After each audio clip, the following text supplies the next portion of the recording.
বেলুচিস্তান দক্ষিণ পশ্চিম পাকিস্তানের একটি প্রদেশ। ভৌগোলিক দিক থেকে পাকিস্তানের বৃহত্তম এই প্রদেশটির আয়তন 3,47,190 বর্গ কিলোমিটার এবং এটি পাকিস্তানের মোট আয়তনের প্রায় 48%। বালুচ জাতির লোকেদের নামে অঞ্চলটির নামকরণ করা হয়েছে। এটি উত্তর পূর্বে খাইবার পাখতুনখোয়া, পূর্বে পাঞ্জাব এবং দক্ষিণ পূর্বে সিন্ধু পাকিস্তানের প্রদেশগুলি দ্বারা সীমাবদ্ধ। পশ্চিমে ইরান এবং উত্তরে আফগানিস্তানের সাথে আন্তর্জাতিক সীমানা ভাগ করে এবং দক্ষিণে আরব সাগর দ্বারা আবদ্ধ।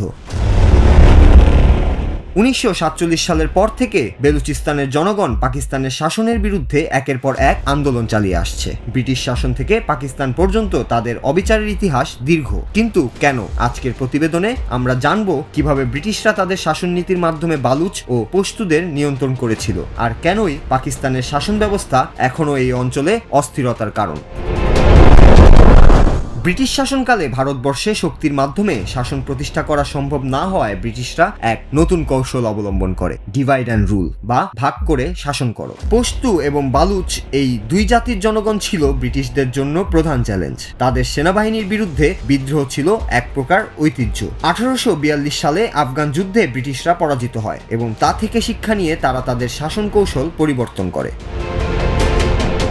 ব্রিটিশরা বালুচ ও পশতুদের শক্তি বুঝে তাদের মধ্যে বিভাজন তৈরি করে শাসন চালায়। পশতুদের ধর্ম ছিল সবচেয়ে গুরুত্বপূর্ণ, আর বালুচদের জন্য তাদের ভূমি, গোত্র এবং সর্দারি ছিল মূল আকর্ষণ। এই দুই গোষ্ঠীকে নিজেদের নিয়ন্ত্রণে রাখতে ব্রিটিশরা ক্ষমতাশালী বালুচ সর্দারদের সম্মান দেয় এবং তাদের ক্ষমতা বাড়িয়ে দেয়। 1947 সালে পাকিস্তানের স্বাধীনতার পর বালুচ জনগণ নিজের আলাদা অস্তিত্ব ও স্বীকৃতির জন্য নতুন করে আন্দোলন শুরু করে। বিশেষত কালাতের খান, যিনি একসময় ব্রিটিশদের সঙ্গে চুক্তি করেছিলেন, তার পরবর্তীতে পাকিস্তানের হাতে ইনস্ট্রুমেন্ট অফ অ্যাক্সেশন সই করানো হয়, যা বেলুচিস্তানকে পাকিস্তানের অংশ হিসেবে চিহ্নিত করে। এরপর শুরু হয় প্রথম বালুচ বিদ্রোহ, যা পাকিস্তান সরকারের জন্য এক বড় চ্যালেঞ্জ হয়ে দাঁড়ায়। পাকিস্তান সরকারের প্রতি বালুচদের ক্ষোভ কেবল রাজনৈতিক নয়, এটি তাদের সামাজিক ও অর্থনৈতিক অবহেলার ফলও ছিল। বেলুচিস্তান প্রাকৃতিক সম্পদের দিক থেকে সমৃদ্ধ হলেও স্থানীয় জনগণের মধ্যে সেই সম্পদের সুফল বণ্টিত হয়নি। পাকিস্তান সরকারের ওয়ান ইউনিট নীতি, যার উদ্দেশ্য ছিল পশ্চিম পাকিস্তানকে একত্রিত করা, তবে সমাধিকার নিশ্চিত না করে আর বালুচদের স্বার্থ আরও ক্ষুণ্ণ করে। ব্রিটিশরা একসময় বালুচদের সম্মান দিয়েছিল, কিন্তু পাকিস্তান তাদেরকে শুধুমাত্র প্রাকৃতিক সম্পদের উৎস হিসেবেই ব্যবহার করেছে। পাকিস্তান রাষ্ট্র কখনোই তাদের শোষণ ও অবহেলার জন্য দায় স্বীকার করেনি, বরং তারা বালুচ বিদ্রোহকে বাইরের শক্তির ষড়যন্ত্র হিসেবে উপস্থাপন করেছে।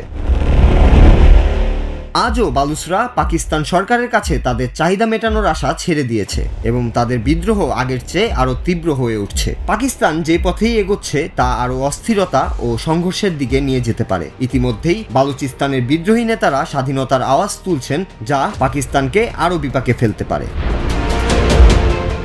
এতদিনের ইতিহাস থেকে যদি শিক্ষা না নেওয়া হয়, তাহলে বালুচিস্তানে অস্থিরতার এই চক্র চলতেই থাকবে, আর পাকিস্তান তার দায়ভার কখনোই পূর্ণভাবে নিতে পারবে না। তবে এটা নিশ্চিত যে ইতিহাসের এই অধ্যায় এখনো সমাপ্ত হয়নি এবং এটির পরিণতি কি হতে পারে তা সময়ই বলে দিবে। Nur Raju, Bangla TV news desk.